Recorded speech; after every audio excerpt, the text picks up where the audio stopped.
Le brouillard matinal s'accrochait aux fenêtres de l'hélice du Pentagone, alors que la colonelle Sarah Chen marchait d'un pas vif dans les couloirs de marbre, ses talons claquant avec une précision militaire contre le sol poli. L'odeur de café frais et le bourdonnement de la bureaucratie matinale emplissaient l'air tandis qu'elle se dirigeait vers la salle de conférence 3B pour le briefing trimestriel du renseignement. Elle portait un simple blazer bleu marine sur un pantalon de tailleur, ses cheveux sombres tirés en un chignon modeste. Un petit portefeuille en cuir glissé sous son bras ne contenait rien de plus remarquable qu'un carnet réglementaire et deux stylos. À première vue, elle semblait être exactement ce que la liste du matin indiquait. Une nouvelle contractuelle civile affectée à la division de la planification stratégique. La salle de conférence bourdonnait déjà de conversations lorsqu'elle entra. 23 officiers militaires, allant de lieutenant à colonel, étaient regroupés autour de la longue table en acajou. Les murs étaient tapissés de cartes classifiées et de graphiques opérationnels, tandis qu'un écran massif dominait le fond de la pièce. On dirait que nous avons un nouveau visage, annonça le major Bradley Thompson, un homme trapu d'une quarantaine d'années, aux cheveux prématurément gris et avec le genre d'assurance que confèrent 15 ans d'autorité incontestée. Son uniforme portait les rubans de 2 déploiements au combat et une Bronze Star. Sarah hocha poliment la tête et prit un siège vide près du fond de la pièce, posant tranquillement son portefeuille. Plusieurs officiers jetèrent un coup d'œil dans sa direction, avec une curiosité désinvolte avant de retourner à leur conversation sur les projets du week-end et les affectations à venir. « Vous êtes la nouvelle contractuelle, n'est-ce pas? » demanda le lieutenant-colonel Marcus Webb, se penchant en arrière sur sa chaise avec un sourire facile. « Bienvenue dans la Maison des Fous. Quel est votre parcours? » « Merci, répondit doucement Sarah. Je suis ici pour aider aux évaluations stratégiques. Le capitaine Derek Foster, assis en face d'elle, ricana. Évaluation stratégique? C'est assez vague. Quel genre d'expérience avez-vous des opérations militaires? Avant que Sarah ne puisse répondre, le Major Thompson intervint d'un geste dédaigneux. Probablement une analyste de think tank ou une experte en politique. Sans vouloir vous offenser, ajouta-t-il, bien que son ton suggérât le contraire, mais ce briefing couvre des opérations actives sur 3 théâtres d'opérations. Ça pourrait être un peu intense pour une sensibilité civile. Sarah hocha simplement la tête, ouvrant son carnet à une page blanche. Son expression resta neutre, mais ceux qui savaient lire de telles choses auraient pu remarquer la façon dont ses yeux cataloguaient méthodiquement chaque visage dans la pièce, chaque sortie, chaque menace potentielle. Le colonel James Harrison, le responsable désigné du briefing, entra dans la pièce avec une pile de dossiers classifiés. Un homme grand et mince, aux cheveux gris acier et à l'allure de quelqu'un qui avait commandé le respect pendant des décennies, il balaya la table du regard avec une efficacité rodée. « Messieurs, commença-t-il, puis il remarqua Sarah. « Et madame, nous avons des mises à jour importantes concernant les opérations Copper Shield et Iron Resolve. Avant de commencer, je dois vérifier les niveaux d'habilitation. » Il fit le tour de la table, vérifiant les cartes d'identité et les badges de sécurité. Quand il arriva à Sarah, elle lui tendit un badge de contractuel standard avec sa photo et ses informations de base. « Contractuel civil », nota Harrison à voix haute. « Division de la planification stratégique, Sarah Chen. » Il étudia le badge un instant de plus que nécessaire. « Mademoiselle Chen, êtes-vous certaine d'avoir le niveau d'habilitation approprié pour ce briefing? » « J'ai les autorisations nécessaires, » répondit tranquillement Sarah. Le Major Thompson se pencha en avant. « Colonel Harrison, peut-être devrions-nous commencer par l'aperçu non classifié. Laissons la nouvelle se mettre dans le bain avant de la jeter dans le grand bain. » Plusieurs officiers ricanèrent, et Sarah sentit le poids familier de la sous-estimation s'installer autour d'elle comme un vieux manteau. Elle avait vécu cela d'innombrables fois. Les suppositions, le mépris désinvolte, le besoin de faire ses preuves encore et encore. « C'est probablement plus sage, » acquiesça le capitaine Foster. « Inutile de la submerger avec des détails opérationnels qu'elle pourrait ne pas comprendre. » Le colonel Harrison consulta son emploi du temps. « En fait, tout ce briefing est classifié au niveau top secret. Mademoiselle Chen, si vous n'êtes pas à l'aise avec le contenu, vous pouvez attendre dehors jusqu'à ce que nous ayons terminé. » Sarah soutint son regard. « Je suis à l'aise pour continuer, monsieur. » Le briefing commença par des mises à jour d'Afghanistan, des rapports de renseignements détaillés sur les mouvements des insurgés et des évaluations de l'efficacité des forces de la coalition. Pendant que la présentation se poursuivait, Sarah écoutait attentivement, prenant occasionnellement des notes dans son petit carnet. Lors d'une discussion sur la coordination de l'appui aérien tactique, le Major Thompson se tourna vers elle avec un sourire condescendant. Mademoiselle Chen, vous êtes bien silencieuse. Des réflexions sur les protocoles d'appui aérien rapprochés? Sarah leva les yeux de ses notes. Les règles d'engagement actuelles semblent appropriées pour l'environnement opérationnel, bien que le délai de coordination entre les contrôleurs aériens avancés et les aéronefs pourrait être rationalisé. Les sourcils du Major Thompson se haussèrent légèrement. Oh, et que suggéreriez-vous? Une réduction d'un niveau dans la chaîne d'approbation et des moyens prépositionnés dans les bases opérationnelles avancées pour réduire le temps de réponse de 12 minutes à environ 7. La pièce devint silencieuse un instant. Le lieutenant-colonel Webb s'agita sur sa chaise, étudiant Sarah avec un intérêt nouveau. Ce n'est en fait pas une mauvaise suggestion, admit le capitaine Foster, bien que son ton fût empreint de surprise. Avez-vous déjà travaillé avec les protocoles des contrôleurs aériens avancés? Sarah hocha simplement la tête, retournant à ses notes sans plus d'explications. Alors que le briefing se poursuivait pendant le déjeuner et jusque dans l'après-midi, les commentaires de Sarah devinrent de plus en plus précis et perspicaces. Elle identifia des vulnérabilités potentielles dans les lignes d'approvisionnement, suggéra des améliorations au protocole de communication et posa des questions qui révélaient une profonde compréhension des opérations militaires. Mais à chaque contribution, les préjugés des officiers se durcissaient au lieu de changer. Ils commencèrent à attribuer ces connaissances à des études théoriques plutôt qu'à une expérience pratique. Elle a clairement fait ses devoirs, murmura le Major Thompson au capitaine Foster pendant une courte pause. Elle a probablement passé des semaines à étudier avant de venir ici. Typique des contractuels, tout est livresque. Aucune expérience du monde réel. Au fil de la journée, le mépris initial se transforma en quelque chose de plus complexe. Les officiers reconnaissaient l'intelligence de Sarah, mais la présentaient de manière à maintenir leur sentiment de supériorité. C'est une femme intelligente, nota le colonel Harrison à son aide de camp, mais il y a une différence entre comprendre les opérations d'un point de vue politique et diriger réellement des troupes au combat.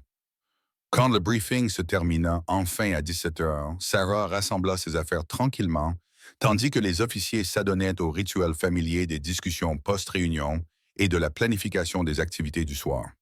Mademoiselle Chen, lança le Major Thompson alors qu'elle s'apprêtait à partir. Pas mal pour votre premier jour. Vous vous intégrerez très bien ici une fois que vous serez plus familière avec notre façon de faire. Sarah sourit poliment. Merci, Major. Alors qu'elle se dirigeait vers la sortie, elle pouvait entendre des bribes de conversation derrière elle. Assez brillante pour une civile. Je me demande de quel think tank elle vient. Donnez-lui quelques semaines, elle apprendra les ficelles. La porte de la salle de conférence se referma derrière elle avec un léger déclic, laissant Sarah seule dans le couloir. Un instant, elle resta immobile, son reflet visible dans le sol en marbre poli. Puis elle redressa les épaules et se dirigea vers l'ascenseur, ses pas résonnant dans le couloir vide. Demain apporterait un autre briefing, une autre occasion de contribuer, une autre journée de navigation prudente à travers les suppositions et les préjugés. Elle avait déjà joué à ce jeu sous différents uniformes, dans différents pays, sous différents noms. Les portes de l'ascenseur s'ouvrirent et Sarah entra. Tandis que les étages défilaient vers le parking, elle s'autorisa le plus petit des sourires. Ils pensaient savoir qui elle était. Ils n'avaient aucune idée de qui elle avait été. 3 semaines s'étaient écoulées depuis le premier briefing de Sarah Chen et elle s'était installée dans le rythme de la vie du Pentagone avec l'efficacité tranquille de quelqu'un habitué à s'adapter à de nouveaux environnements.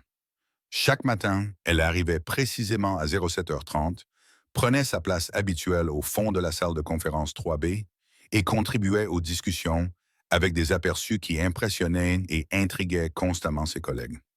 Le soleil du matin filtrait à travers les hautes fenêtres alors que Sarah examinait les rapports de renseignement de la nuit, son petit carnet déjà rempli d'observations et de questions. Les sons familiers de la bureaucratie militaire l'entouraient, le bruissement des documents classifiés, le faible murmure des conversations confidentielles et les éclats de rire occasionnels d'officiers partageant des histoires sur leurs affectations précédentes. Bonjour Sarah, lança le capitaine Foster en entrant dans la pièce avec son café habituel et sa pile de documents de briefing. Au cours des 3 dernières semaines, il était devenu plus amical, bien que son ton portât encore la subtile condescendance de quelqu'un s'adressant à une jeune sœur.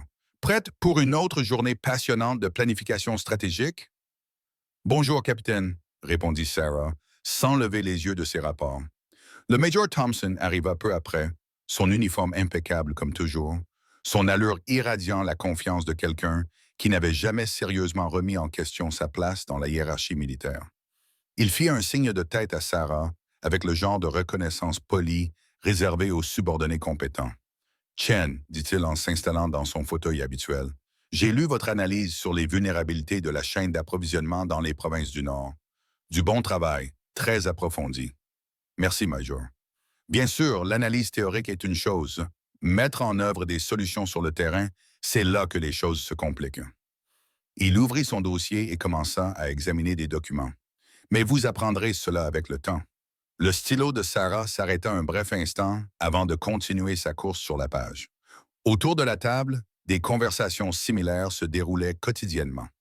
Des éloges pour ses capacités intellectuelles, couplés à de doux rappels sur ses limites présumées. Le lieutenant-colonel Webb avait pris l'habitude de lui expliquer des concepts militaires de base, malgré ses contributions de plus en plus sophistiquées aux discussions opérationnelles.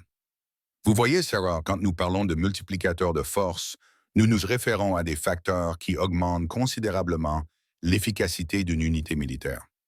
Le colonel Harrison maintenait sa distance professionnelle, mais avait commencé à solliciter son avis sur des questions analytiques spécifiques.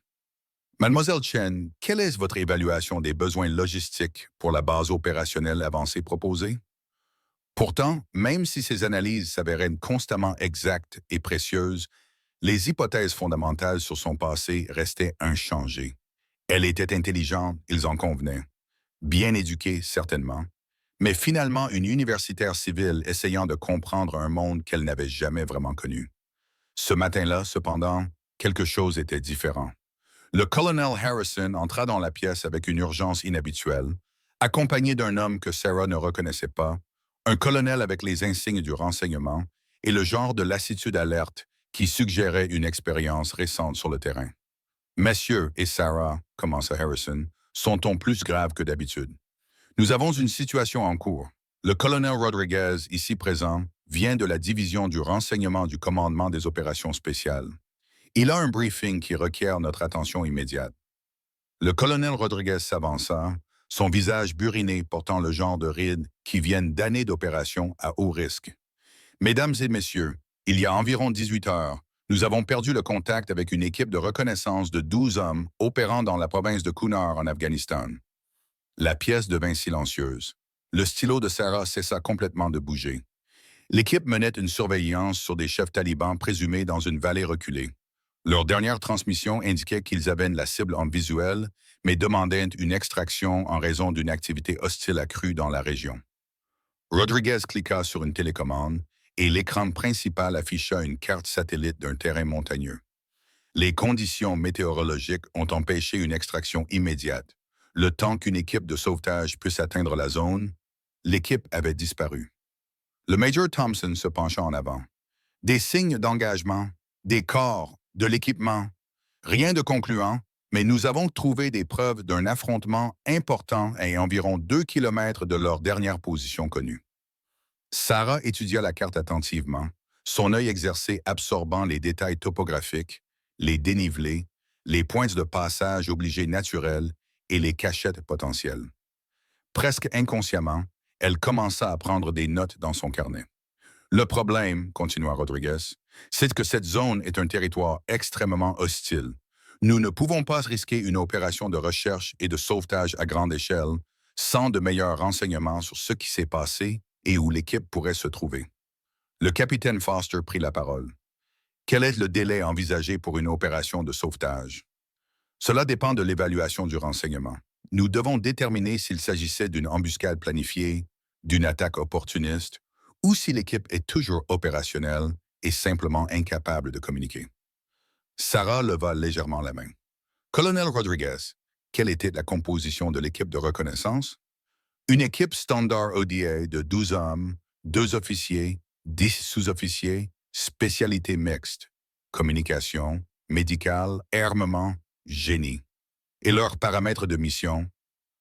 Rodriguez jeta un coup d'œil au colonel Harrison qui hocha la tête pour l'autoriser à continuer. Observation et collecte de renseignements. Ils avaient pour instruction spécifique d'éviter tout engagement, sauf en cas de menace directe. Sarah prit une autre note, puis demanda quelle était leur méthode d'extraction prévue. Ramassage par hélicoptère depuis une zone d'atterrissage prédéterminée à environ 3 kilomètres de leur poste d'observation. Les questions se poursuivirent pendant plusieurs minutes, Sarah demandant des détails de plus en plus spécifiques sur l'équipement de l'équipe, les protocoles de communication et son historique opérationnel. Ses collègues supposèrent d'abord qu'elle était simplement curieuse. Mais à mesure que ces questions devenaient plus tactiques et sophistiquées, quelques-uns commencèrent à y prêter attention. Mademoiselle Chen, intervint le Major Thompson, ce sont des questions assez détaillées. Êtes-vous familière avec les procédures des opérations spéciales? Sarah croisa son regard calmement. J'essaie de comprendre le contexte opérationnel. Rodriguez, cependant, avait observé attentivement Sarah tout au long de son interrogatoire. Quelque chose dans son attitude, la précision de ses questions, la façon dont elle étudiait la carte lui semblait familier. « Madame, dit-il en s'adressant directement à Sarah, vous semblez avoir une certaine connaissance de ce type d'opération. Avez-vous de l'expérience avec les missions de reconnaissance? » L'attention de la salle se concentra sur Sarah avec une nouvelle intensité. Pour la première fois depuis son arrivée, ses collègues semblaient véritablement curieux de son parcours plutôt que simplement polis. Sarah réfléchit soigneusement à sa réponse. « J'ai une certaine familiarité avec les opérations de petites unités. » « Quel genre de familiarité? » insista le colonel Harrison. « Assez pour suggérer que si l'équipe a suivi la procédure standard, elle aurait établi plusieurs points de cache pour les fournitures d'urgence et l'équipement de communication. » Les yeux de Rodriguez s'aiguisèrent. « Continuez. » S'ils ont été compromis à leur poste d'observation principal, le protocole standard serait de se replier sur des points de ralliement prédéterminés et de tenter d'atteindre un point d'extraction secondaire. Sarah se leva et s'approcha de l'écran, désignant des caractéristiques géographiques spécifiques. En se basant sur le terrain et leur dernière position connue, il y a 3 itinéraires de repli logiques. 2 mènent à des positions défensives en altitude. Un mène vers la vallée de la rivière et une exfiltration potentielle vers un territoire ami. La pièce était maintenant complètement silencieuse. Son analyse n'était pas celle d'une civile curieuse, mais de quelqu'un ayant une connaissance intime des tactiques et des opérations spéciales. De plus, continua Sarah, s'ils étaient poursuivis, ils se seraient probablement séparés en plus petits groupes pour augmenter leurs chances d'évasion. Le spécialiste des communications aurait pour priorité d'atteindre les hauteurs pour un contact radio, tandis que l'officier médical se concentrerait sur le traitement des blessés. Rodriguez échangea un regard significatif avec le colonel Harrison. « Mademoiselle Chen, c'est une compréhension très détaillée des procédures opérationnelles des forces spéciales. Où exactement avez-vous acquis ces connaissances? » Avant que Sarah ne puisse répondre, le Major Thompson intervint avec un rire nerveux. « Elle a probablement lu des manuels de terrain. N'est-ce pas, Sarah? Vous faites vos devoirs pour mieux comprendre notre monde. » Mais Rodriguez ne goba pas l'explication. Il étudia Sarah avec le genre d'évaluation professionnelle réservé à ses pairs opérateurs. « Madame, avec tout le respect que je vous dois, ce niveau de perspicacité tactique ne vient pas de la lecture de manuel. » Sarah resta debout près de la carte, sa posture subtilement différente maintenant. Son attitude de civil décontracté avait fait place à quelque chose de plus contrôlé, de plus alerte. « Colonel Rodriguez, dit-elle tranquillement, je crois que votre équipe disparue se trouve probablement à l'un de ces 3 endroits. » Elle marqua des positions sur la carte avec une précision experte. « Si vous pouvez obtenir une surveillance aérienne de ces zones, vous trouverez probablement des signes de leur présence. Comment pouvez-vous en être si certaine? » Sarah soutint son regard. « Parce que c'est ce que je ferai. » La pièce resta figée dans ce moment de révélation, avec 24 paires d'yeux fixés sur cette femme banale qui semblait soudain tout sauf banale. Le colonel Rodriguez sortit son téléphone et s'éloigna du groupe, parlant à voix basse à quelqu'un à l'autre bout du fil. Quand il revint, Son expression était pensive. Mademoiselle Chen, je viens de demander une surveillance par drone de ces positions. Nous devrions avoir des images d'ici 1 heure. Pendant qu'ils attendaient, Sarah retourna à sa place, mais la dynamique dans la pièce avait fondamentalement changé. Les suppositions désinvoltes et les explications condescendantes s'étaient évaporées, remplacées par une incertitude curieuse. Sarah, dit prudemment le capitaine Foster, quel genre de travail faisiez-vous avant de rejoindre la division de la planification stratégique? Sarah sourit légèrement. Diverses affectations. 1 heure plus tard, le téléphone du colonel Rodriguez vibra. Il répondit, écouta brièvement, puis leva les yeux avec stupéfaction. Surveillance par drone confirmée. Nous avons un visuel sur ce qui semble être l'équipe disparue à la position secondaire que Mademoiselle Chen a identifiée. Ils ont établi un périmètre défensif et font des signaux pour l'extraction. La pièce éclata en murmures de surprise. Tous les yeux se tournèrent vers Sarah, qui hocha simplement la tête et retourna à son carnet. Comme si localiser avec précision une équipe des forces spéciales disparues faisait simplement partie de la description de son poste. Le Major Thompson la regarda avec un respect nouveau mêlé de confusion. « Comment saviez-vous? » « L'expérience, » répondit tranquillement Sarah. Mais alors même que ses collègues commençaient à réévaluer leurs hypothèses, ils ne pouvaient toujours pas saisir toute la portée de ce dont ils avaient été témoins. Leurs explications changèrent, mais pas leur compréhension fondamentale. Elle doit avoir travaillé avec un think tank de haut niveau, chuchota le lieutenant-colonel Webb à son voisin. Peut-être consultante en politique des opérations spéciales. Alors que le briefing se terminait et que les opérations de sauvetage commençaient, Sarah rassembla ses affaires avec la même efficacité tranquille qu'elle avait montrée chaque jour depuis 3 semaines. Mais maintenant, ses collègues la regardaient avec des yeux différents. Ils savaient qu'elle était plus que ce qu'ils avaient supposé. Ils n'avaient simplement aucune idée à quel point. La salle de briefing devint silencieuse lorsque la porte s'ouvrit brusquement. Tout le monde se mit instinctivement au garde-à-vous, alors que le général William Bull Morrison entrait, ses 4 étoiles brillant sur son visage buriné, portant les cicatrices de 3 décennies à commander les forces d'opération spéciales. « Repos !» grogna-t-il, balayant la pièce du regard. « Je suis venu remercier personnellement celui ou celle qui a retrouvé mon équipe disparue. » Le colonel Rodriguez s'avança. « C'est Mademoiselle Chen, mon général. » Le regard de Morrison trouva Sarah au fond de la rangée, étudiant son apparence banale avec des yeux expérimentés. Mademoiselle Chen, avancez. Sarah s'approcha, sa posture changeant subtilement pour devenir plus contrôlée, plus alerte. Travail impressionnant pour une analyste stratégique, dit le général Morrison, son examen s'intensifiant. Le colonel Rodriguez me dit que vous avez fait preuve d'une connaissance intime des protocoles des forces spéciales. C'est inhabituel pour une civile. Le Major Thompson intervint. Mon général, Mademoiselle Chen a étudié nos procédures avec soin. Elle a clairement fait des recherches approfondies. Le regard du général Morrison aurait pu faire fondre de l'acier. Major, je suis dans ce métier depuis 47 ans. Je connais la différence entre l'apprentissage livresque et l'expérience opérationnelle. Il sortit une pièce de défi du JSOC. Mademoiselle Chen, savez-vous ce que c'est? Le sang-froid de Sarah vacilla légèrement. Une pièce de défi du JSOC, monsieur. Prenez-la. Alors que ses doigts touchaient le métal, sa poigne se resserra. Quel est votre vrai nom? Celui que vous utilisiez avant de devenir Sarah Chen, analyste stratégique. La question flottait comme une grenade dégoupillée.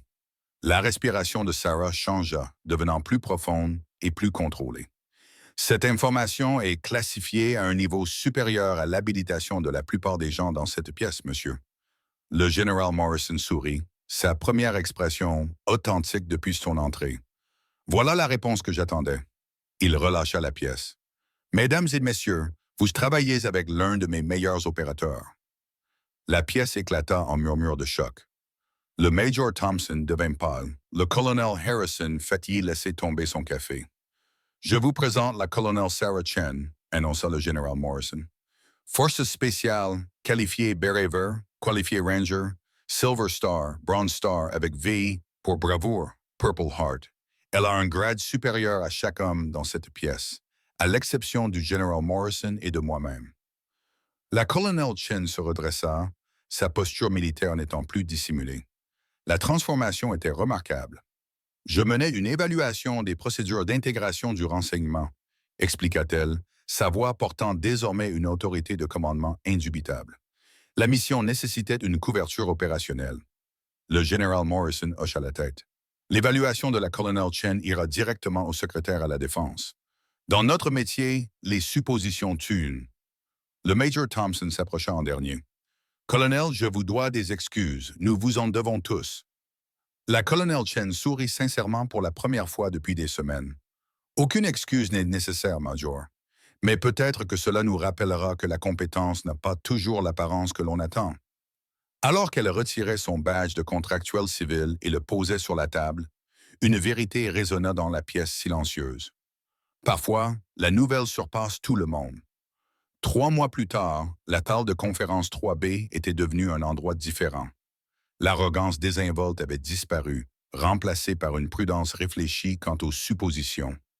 Le Major Thompson se tenait près de la fenêtre, tenant une photo encadrée. La colonel Chen avec son équipe des forces spéciales en Afghanistan, tous boueux et épuisés mais victorieux. L'inscription disait « Aux officiers de la division de la planification stratégique, souvenez-vous que le renseignement le plus important vient souvent de sources inattendues. Restez curieux, restez humble. Colonel S. Chen. Un nouvel capitaine des Marines, Maria Santos, était assise tranquillement au fond de la rangée, au même siège que la colonel Chen avait occupé. Mais cette fois, les officiers l'abordèrent différemment. Capitaine Santos, dit le Major Thompson avec un intérêt sincère, quelle est votre évaluation de nos procédures d'intégration du renseignement électromagnétique? Je préférerais observer avant d'offrir des opinions, monsieur. Chaque unité a ses propres méthodologies. La réponse prudente semblait familière. Le lieutenant-colonel Webb se pencha en avant.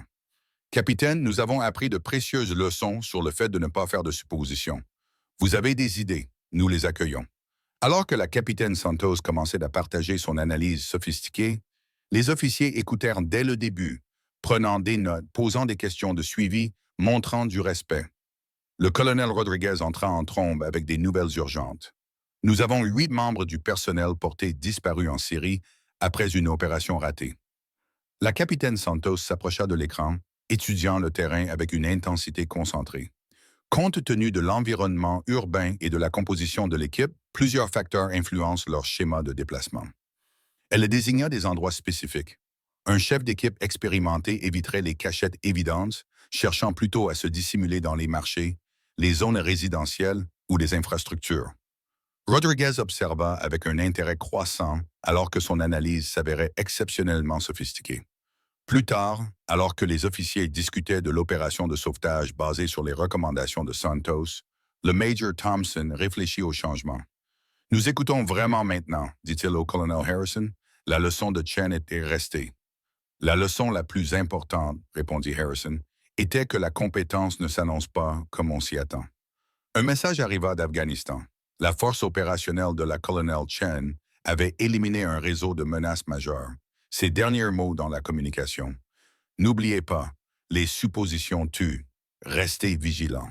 Dans la salle de conférence 3B, cette leçon perdurait.